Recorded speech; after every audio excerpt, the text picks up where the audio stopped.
Voilà le secret que je veux te donner, le secret que tu ne peux pas trouver ailleurs. Pour tous ceux-là qui se sentent faibles, ils vont prier, ça ne passe pas, tu veux faire tout ça ne passe pas. Écoutez, je vais faire cette vidéo en 6 parties, mais petit. Donc quand tu commences ici, rassure-toi que tu vas écouter deuxième partie jusqu'à la 4e partie. Je vais vous apprendre ce que c'est le combat spirituel. Le combat spirituel, ce n'est pas ce que vous voyez aujourd'hui, les gens qui tuent les démons, les gens qui envoient le faux Saint-Esprit. Ça n'a rien à y voir. Ok? Maintenant, on commence. Eux, ils prennent souvent ça dans le livre d'Éphésiens chapitre 6, à partir du verset 10.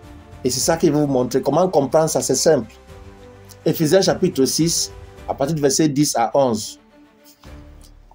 Au reste, fortifiez-vous dans le Seigneur et par sa force toute puissante. Revêtez-vous de toutes les armes de Dieu, afin de pouvoir tenir ferme contre les ruses du diable. Je t'explique le verset là, c'est très simple. Quand il a dit au reste, c'est parce qu'il y a des choses qu'il a d'abord dit en haut. Il a traité les choses, comment les serviteurs doivent faire avec les maîtres et autres. Mais maintenant, à partir d'ici, il commence à parler de combat spirituel. Il dit au reste, fortifiez-vous dans le Seigneur. Je t'explique. Cela signifie que tu peux être dans le Seigneur et que tu es faible. Tu peux être dans le Seigneur et que tu as encore de mauvaises pensées. Alors que tu es déjà en Jésus, tu as les mauvaises pensées, tu pêches, tu fais certaines choses là. Tu es dans le Seigneur. C'est pour ça qu'il te dit, fortifie-toi dans le Seigneur et utilise sa force toute puissante. Ça veut dire que c'est dans le Seigneur qu'il y a la force toute puissante. Ce n'est pas à l'extérieur. Ça, c'est verset 10.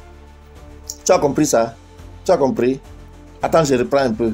Suis-moi seulement. Il dit, au reste, fortifiez-vous dans le Seigneur. Cela signifie, si on te demande de te fortifier, ça veut dire que tu peux être faible alors que tu es dans le Seigneur. La force toute puissante n'existe pas nulle ailleurs. N'existe nulle part ailleurs, c'est dans le Seigneur. Donc, fortifie-toi dans le Seigneur. Toi qui es faible dans le Seigneur, fortifie-toi. Comment? Et par sa force toute puissante. Cela t'explique que ce n'est que la force du Seigneur qui est toute puissante. Donc tu te fortifies dans le Seigneur et par sa force toute puissante. Revêtez-vous de toutes les armes de Dieu afin de pouvoir tenir ferme contre les ruses du diable.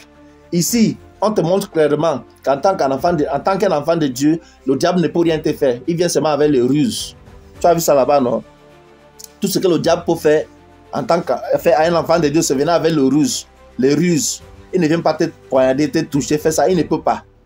Donc on dit, pour pouvoir réussir dans ces ruses-là, t'échapper, à vaincre, tu dois porter toutes les armes de Dieu. Tu comprends? Donc ça, c'est la première partie. Que le Seigneur nous bénisse. Attendez pour la deuxième. Ne quittez pas. Que Dieu vous bénisse.